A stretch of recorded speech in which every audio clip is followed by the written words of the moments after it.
se inscreva no canal, curta e compartilhe. Temos vídeos novos todos os dias, 2 vezes por dia. O Cavaleiro Negro da Avenida Amazonas. Mas esta não é uma história que se conta em vídeos, e sim em murmúrios sussurrados pelas sombras das madrugadas. É uma história sobre algo que surgiu onde ninguém esperava, um mistério que começou a assombrar as ruas desertas da Avenida Amazonas. Tudo começou com relatos isolados de pessoas que juravam ter visto, nas horas mais escuras da noite, um cavaleiro montado em um cavalo negro, cujos cascos ecoavam como trovões abafados pelo vento. As primeiras testemunhas eram motoristas que cruzavam a avenida tarde da noite. Eles falavam de um vulto que surgia de repente, envolto em uma névoa densa, cavalgando em direção ao horizonte sem nunca desaparecer completamente. Alguns diziam que o cavaleiro não tinha rosto, apenas uma máscara de sombras que parecia absorver toda a luz ao redor.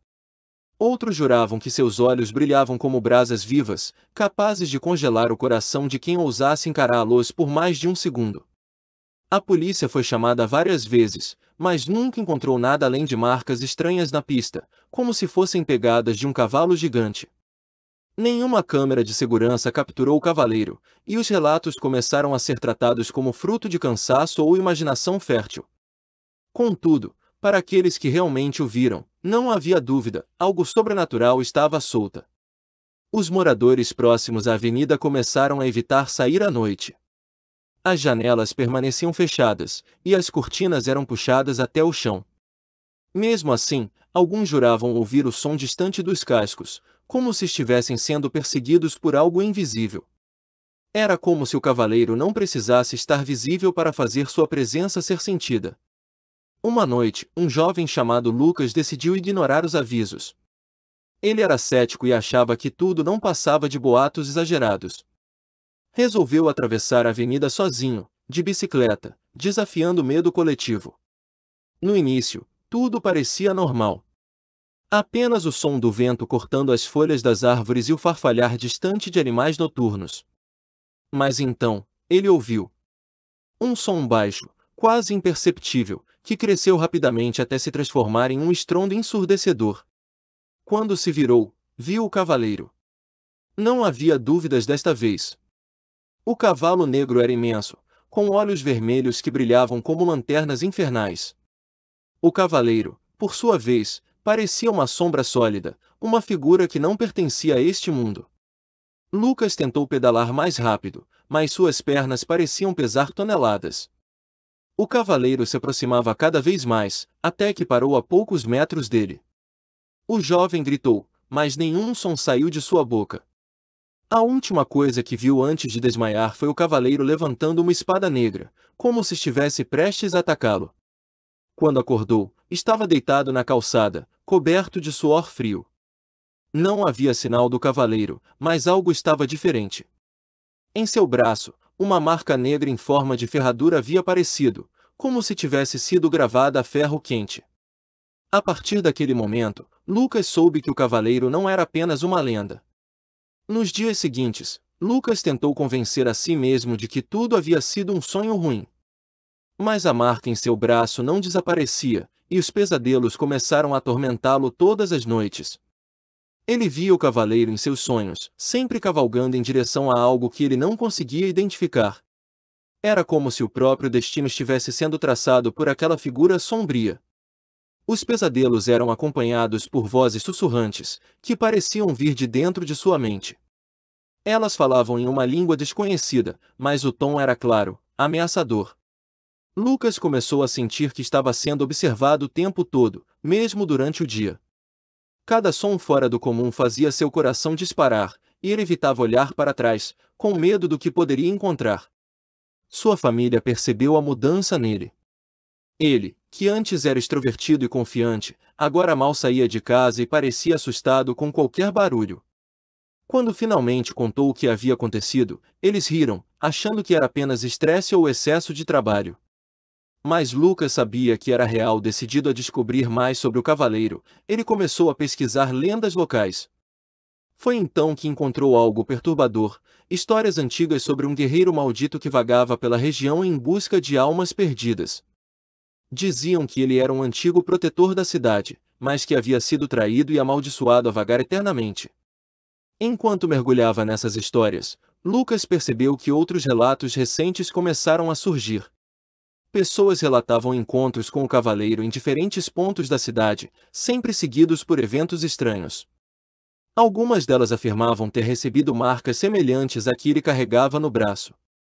Foi então que Lucas conheceu Ana, uma jovem que também havia sido marcada pelo cavaleiro. Ela contou que, desde o encontro, sentia como se algo estivesse sugando sua energia vital. Seus cabelos começaram a ficar grisalhos, e sua pele parecia envelhecer rapidamente. Era como se o cavaleiro estivesse consumindo sua vida aos poucos. Juntos, eles decidiram investigar mais a fundo. Visitaram bibliotecas, consultaram especialistas em folclore e até procuraram médiuns. Todos os caminhos pareciam levar a uma única conclusão: o cavaleiro era uma entidade ligada a um pacto antigo, e aqueles que eram marcados por ele estavam destinados a pagar um preço terrível. Mas havia uma esperança. Uma lenda mencionava que o cavaleiro podia ser derrotado, mas isso exigiria um sacrifício. Alguém precisaria enfrentá-lo diretamente e quebrar o ciclo de maldição. Lucas e Ana sabiam que isso significava colocar suas próprias vidas em risco, mas também sabiam que não tinham escolha. Lucas e Ana começaram a buscar pistas sobre como enfrentar o cavaleiro. Descobriram que a origem da maldição estava ligada a um antigo pacto feito por um grupo de nobres que buscavam proteção contra invasores. O cavaleiro, outrora um herói, havia sido sacrificado para selar esse pacto, mas sua alma não encontrou descanso. Agora, ele caçava os descendentes daqueles que o traíram. Eles encontraram um ritual antigo que prometia libertar o cavaleiro de sua maldição, mas exigia que alguém voluntariamente oferecesse sua própria alma em troca. Era um preço alto, mas ambos sabiam que não havia outra saída. Decidiram realizar o ritual juntos, dividindo o peso da decisão. A preparação foi longa e exaustiva. Precisavam de objetos específicos: uma adaga de prata banhada em sangue de cordeiro, uma vela feita de cera de abelhas negras e um pergaminho escrito com tinta feita de fuligem de ossos. Cada item era mais difícil de encontrar do que o anterior, mas eles não desistiram. Finalmente, chegou a noite do ritual. Escolheram um local afastado, onde a energia parecia mais densa, como se o próprio ar estivesse carregado de sombras. Desenharam símbolos antigos no chão e posicionaram os objetos conforme as instruções encontradas nos livros. À meia-noite, iniciaram o ritual.